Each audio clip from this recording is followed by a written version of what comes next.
नमस्कार, मी Shruti Rahul. News top 9 या बुलेटिनमध्ये आपलं स्वागत करते. महत्त्वाच्या घडामोडींचा आढावा घेणार आहोत. सुरुवात करणार आहोत मीरा भाईंदरमध्ये मराठी एकीकरण समितीचा मोर्चा निघाला. नेमकं काय घडलं, कोणकोणते नेते सहभागी झाले, जाणून घेऊया. मीरा रोडमधल्या मराठी द्वेष्ट्यांविरोधात मराठी माणसाची एकजूट. मनसे ठाकरेंच्या सेनेसह एकीकरण समितीचं विराट मोर्चाद्वारे उत्तर.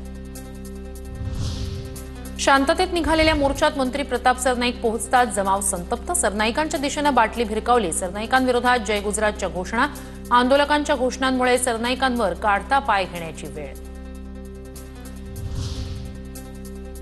मनसे आणि ठाकरेंच्या पदाधिकाऱ्यांकडून घोषणाबाजी. मंत्री प्रताप सरनाईकांचा आरोप तर बाटली फेकणारे समाजकंटक मीरा भाईंदरचे नसल्याचाही दावा. काय नाही हे मलाही कल्पना नाही, परंतु एक गोष्ट मात्र तुम्हाला मी सांगतो, जी काही समाजकंटक होती ती मीरा भाईंदर शहरातील नव्हती, बाहेरची होती. आणि त्या बाहेरच्या आलेल्या लोकांमुळे हे वातावरण मीरा भाईंदर शहराचं खराब होतं.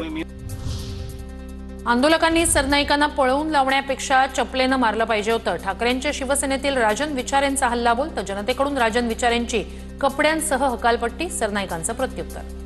प्रताप सरनाईक या ठिकाणी आले होते आणि इथून पळून लावलं. अहो, त्यांना पळून नाही, चपलेने मारलं पाहिजे. ताब्यात घेतलेल्या अविनाश जाधव यांना पोलिसांनी सोडलं. पोलिसांनी मोर्चाचा मार्ग बदलण्याबद्दल कोणतीही कल्पना दिली नव्हती. अविनाश जाधव यांचा आरोप. माफी मागायला येणार आहेत, तुम्ही ऐकणार आहात का, एवढंच त्यांचं मत होतं. मला कुठेही रूट बदला किंवा या गोष्टी करा असं कुठल्याही परिस्थितीत मला सांगितलं नाही. मी हे शक्तीवर तुम्हाला सांगतो. मोर्चा आधी पहाटे 3 पासूनच पोलिसांकडून मनसे ठाकरेंच्या लोकांची धरपकड. महाराष्ट्रात मराठीचा मोर्चा निघू शकत नाही का, आंदोलकांचा संतप्त सवाल. मनसेचा मोर्चा निघण्याआधी लोकांना ताब्यात घेणं योग्य नाही, मात्र एका पक्षाचा अजेंडा चालू देणार नाही. अविनाश जाधवांना पोलिसांनी ताब्यात घेतल्यानंतर सरनाईकांची भूमिका. जी घटना मीरा रोड मध्ये झाली, घोडबंदरला मोर्चा, मग उद्या सांगाल कणकवलीला मोर्चा काढा. मला असं वाटतं जिथे घटना घडली तिथे जर आम्ही रूट बदलायला तयार होतो, पण तुम्ही सांगाल मीरा रोडचा मोर्चा तुम्ही घोडबंदरला काढा, तर हे धंदे आम्ही सहन करणार नाही. मीरा भाईंदरमधील मनसेच्या मोर्चाला परवानगी का नाकारली? फडणवीसांकडून राज्याच्या पोलीस महासंचालकांकडे तीव्र नाराजी व्यक्त. परवानगी नाकारून सरकारला बदनाम करण्याचा कुणाचा हेतू होता का? चौकशी करून अहवाल सादर करण्याचे फडणवीसांचे आदेश. विश्वसनीय सूत्रांची माहिती. संघर्ष होईल असा मार्ग आंदोलक मागत होते. मुख्यमंत्री फडणवीसांची माहिती.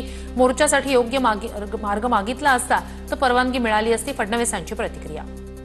पोलिसांनी त्यांना एवढं सांगितलं होतं की जो नेहमी रूट असतो मोर्चाचा तो रूट तुम्ही घ्या, अशा प्रकारचा रूट घेऊ नका. पण त्यांनी त्याला नकार दिला. त्यांनी सांगितलं आम्ही हाच रूट घेणार, दुसऱ्या रूटवर आम्ही काही जाणार नाही.